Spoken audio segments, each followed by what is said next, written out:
And hello again, it's Mike Ferry, and welcome to part 3. Now remember, what we're doing here with parts 1 and 2 and 3 is I'm going to fast forward as quickly as I can go, because it takes a lot to keep your attention when you're watching a short little video like this.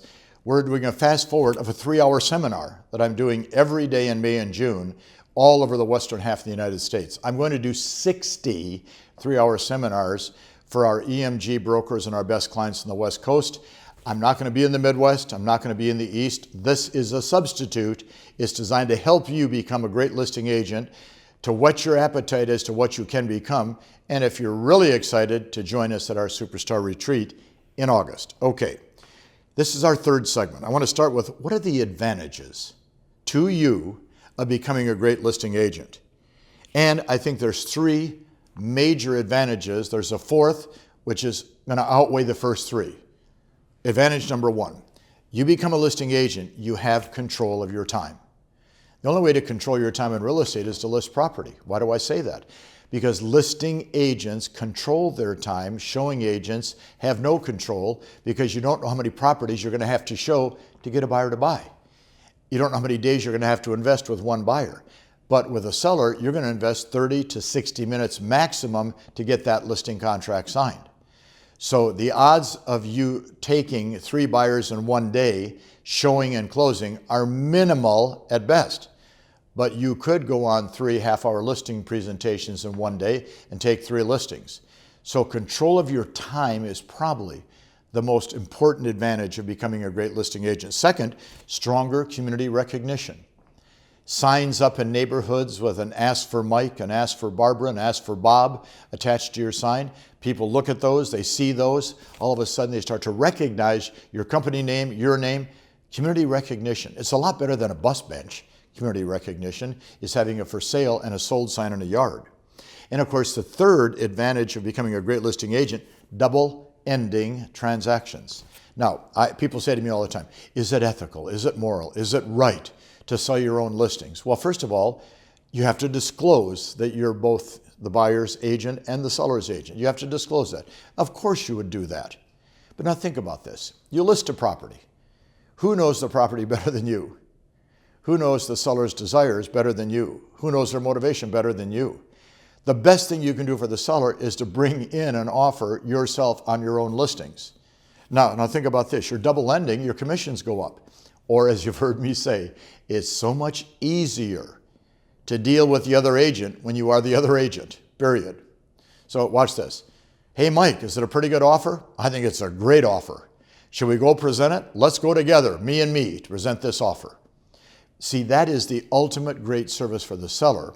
And the fourth advantage, of course, is the fact that you're going to earn substantially more money.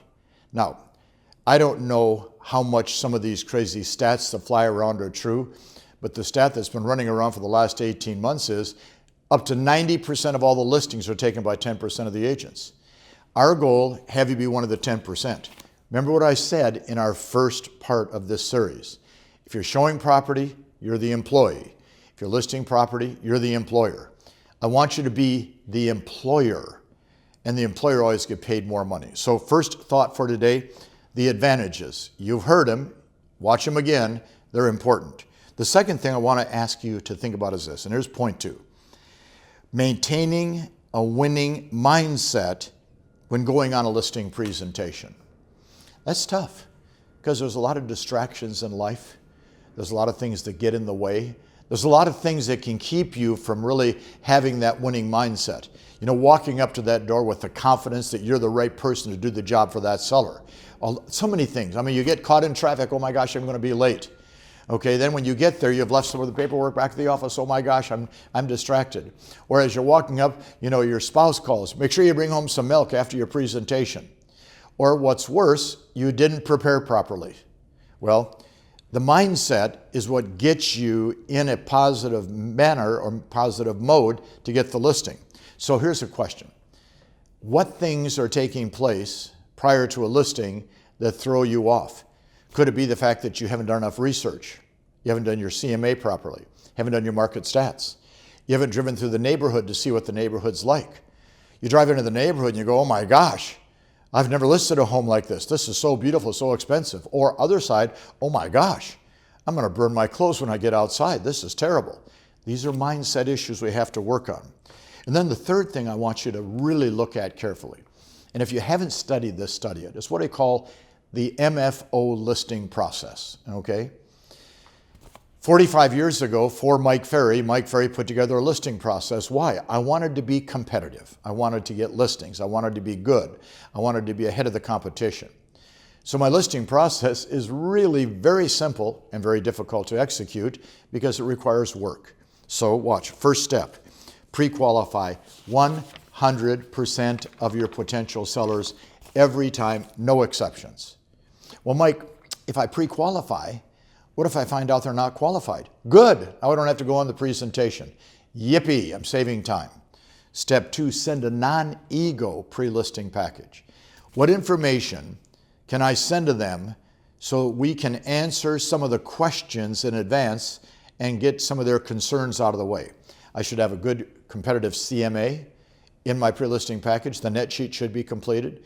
A completed contract, all filled out. All of your disclosure statements, your sales plan of action, what you're going to do. The more information I put in that I get in their hands, the better. Now, some of you will say, if I send out this package, they could decide not to list with me once they see it. That will happen 1 for every 100 presentations, okay? So step 1, pre-qualify. Step 2, get that package in their hands. Step 3, call back and confirm they've read it. Because if they haven't read it, you're going to delay the presentation. Step 4, show up 15 minutes early for every listing presentation. I didn't say go to the door 15 minutes early. Show up, park, for the men, get your hair, straighten your tie. Ladies, get your makeup done. Review your scripts. Get yourself mentally prepared to walk up at 5 to 7 and make that presentation. And then step 5 in the MFO listing process, read the scripts. Here's a question. Can you read?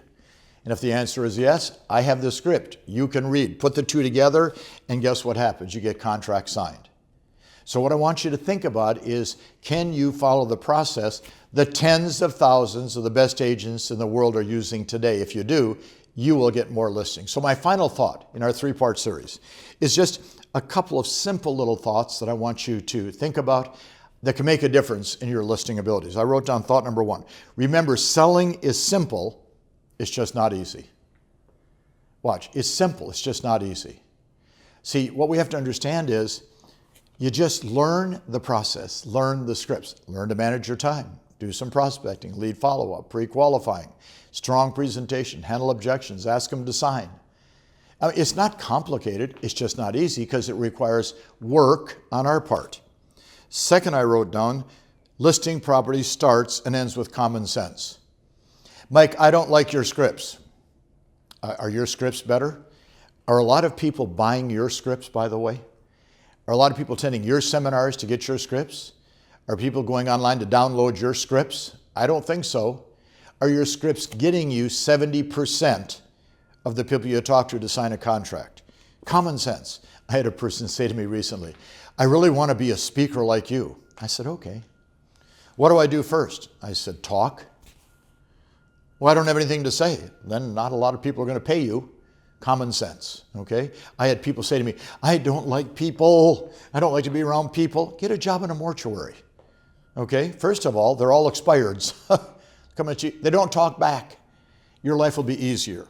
The third thought I wrote down, eliminate all the crazy options in real estate. NAR says, I'm the man to help you become the best of the best. Well, NAR is the ruling body, okay? Oh, there's 100 little surveys being done about why my competitors are the best of the best. You're talking to the best of the best, all right? Eliminate all the options, the magic answers, the magic formulas, the magic pills, the magic wands. It takes learning, it takes doing to become productive. We're going to help you do that at the Superstar Retreat in August. And then fourth, remember, when it's all said and done, we are in the people business, we're in the communication business, and we're in the image business. Are you interested in talking to people? Can you communicate with them on the listing process? And are you presenting an image that draws them in? First of all, thank you for watching this 3-part series. There's been a lot of information really fast. I think we probably have done about 35 minutes of information, which I normally present in 3 hours.